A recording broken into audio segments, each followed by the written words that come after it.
Hello everybody and welcome to my channel. I'm Chief Sweet and today we're building a chameleon enclosure. The enclosure will be 4 feet by 2 feet by 2 feet. This enclosure will have screen walls and a wood base. That way you can store plants inside or a mini tree if you would like to. To build this, these are the materials and the price that they cost.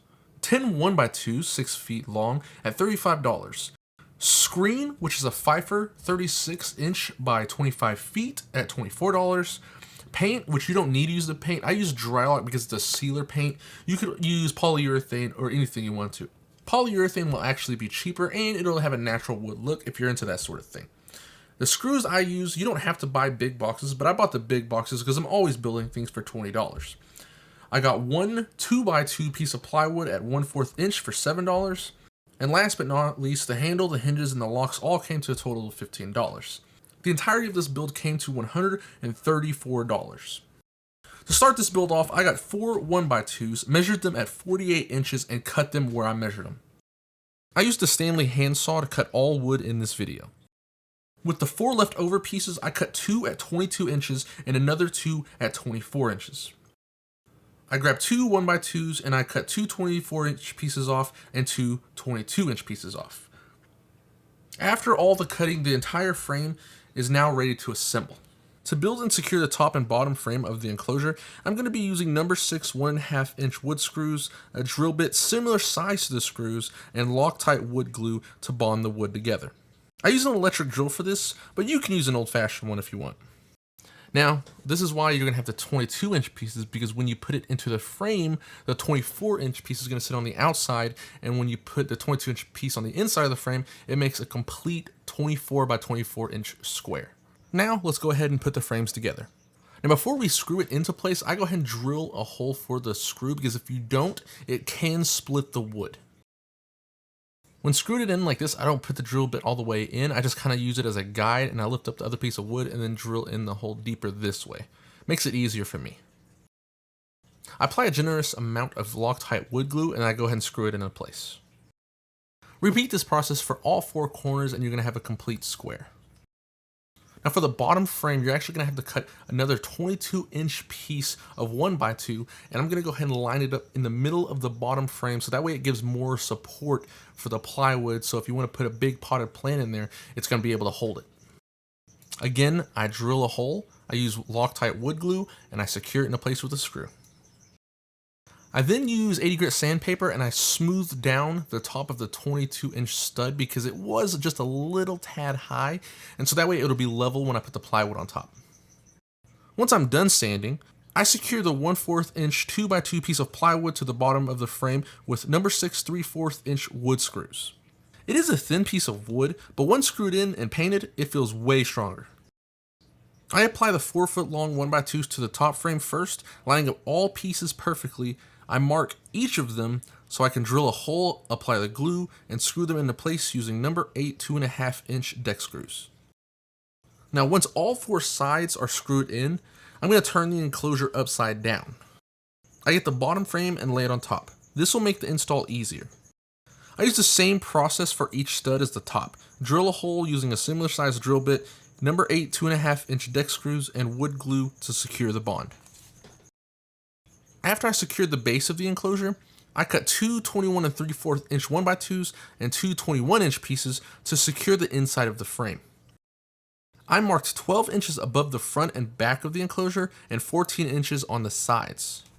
Using the same process for everything else, I drilled 2 holes this time, secured the wood with wood glue, and used number 8 2.5 inch deck screws to secure the side pieces into place. Now to make the door, I measured one side of the inside of the enclosure and I cut a 1x2 1/2 inch short. The reason I did this is so when you paint it, you will not lose space due to the layers of paint and your door will still shut. Also, if you look right here, I'm marking the spot where the 1x2 ends on both sides, and what I'm going to do is measure the mark, and that will be the length of wood I need for the inside panel of the door. Now that we have the frame pieces cut, let's place it in the door frame and see if it fits. And it does. I continue the same process of drilling a hole using the Loctite wood glue, but for the door frame, I used 2 screws so that way it'd be more secure and you had a stronger door frame. For the door frame, I used the exterior deck screws 2.5 inch.